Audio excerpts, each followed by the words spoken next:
Today we are talking about a vice president. John Tyler was William Henry Harrison's partner on the ticket in the 1840 election. He was the Tyler of the campaign slogan, Tippecanoe and Tyler too. But only 1 month into his term as president, Harrison unexpectedly died.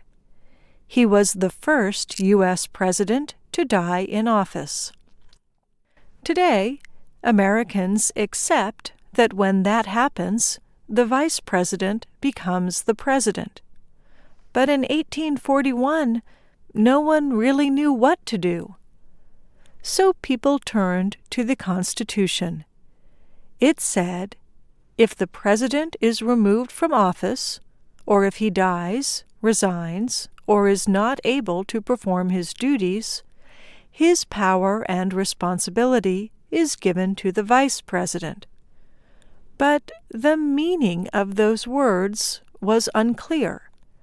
Did the vice president really become the president? Or did the vice president just act like the president? The Constitution may not have been clear, but John Tyler was. He claimed that, after Harrison's death, he really was the president. Tyler made sure he was quickly sworn in. He answered only to the title president. He even refused to open letters that were sent to acting President Tyler. Eventually, Americans accepted John Tyler was the nation's 10th president. But some Americans were not happy about that fact. During his presidency, all but one of Tyler's cabinet advisors resigned, and members of his own party tried to impeach him. Tyler was from the southern state of Virginia, home to 5 earlier U.S. presidents. Like many of the leaders before him, he was a lawyer from an upper-class family who owned slaves.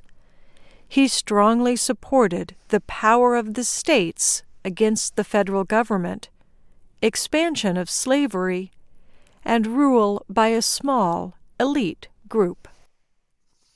But the United States was starting to change.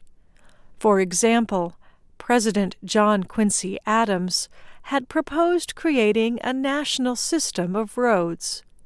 The Missouri Compromise of 1820 limited slavery in new states in the Northwest. And in the 1830s, many white men who did not own property earned the right to vote. In other words, the U.S. was becoming more national, abolitionist, and equal. Tyler resisted these changes.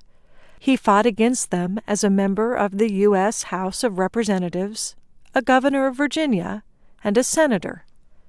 His fight reached a crisis during the presidency of Andrew Jackson. The two men belonged to the same party, the Democratic Party. However, Tyler hated Jackson's populist policies and use of presidential powers against the states. In the middle of the 1830s, Tyler joined with several other political leaders to create a new anti-Jackson party. They were called the Whigs. The new Whig Party badly wanted to win the 1840 presidential election against Jackson's right-hand man, Martin Van Buren. They proposed John Tyler as the party's vice presidential candidate because they hoped he would appeal to Southern voters. The Whigs succeeded. Tyler and Harrison won the election. The new party expected that they would be able to achieve many of their policy goals. But then Harrison died, and Tyler unexpectedly became president. Tyler kept Harrison's cabinet of top advisors, but he did not accept their advice. Whig lawmakers presented bill after bill to Tyler, but he failed to support the measures. He believed they gave too much power to the federal government over the states. In anger, all but one of Tyler's cabinet members resigned. Then Whig leaders officially declared that Tyler was no longer part of their group.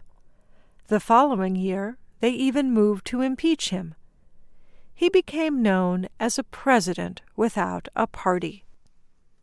Tyler was able to achieve one major political act, however. 3 days before he left office, he signed the law that made Texas a state. Perhaps wisely, Tyler withdrew from the next presidential election. He eventually withdrew even his support for the federal government. He became a leader in the movement for Southern secession. In other words, he believed the Southern states had the right to separate from the North and leave the Union. In time, the separation between the South and North would lead to the Civil War. Tyler was an unusual president. He took office in an unusual way, and he took the unusual step of vetoing legislative action proposed by his own party. His family life has other unusual details. Tyler was the first president to get married while in office. He was the president with the most children, and 2 of his grandchildren remained alive until well into the 21st century. In 1844, Tyler married Julia Gardner. She was his second wife. His first wife, Letitia, had died 2 years earlier. John and Letitia Tyler had 8 children together. Since Julia Gardner Tyler was 24 years old, 30 years younger than her new husband, the two had plenty of time to have another 7 children. And because one of their sons had children in the 1920s, 2 of Tyler's grandchildren are still alive as of early 2017. Tyler is not remembered as a good president, but he is remembered for establishing a precedent, a way of doing something that other people have followed.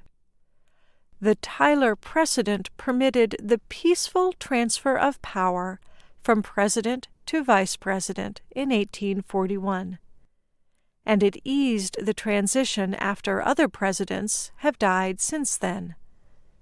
In 1967, the Constitution was even changed to clarify what Tyler had claimed all along.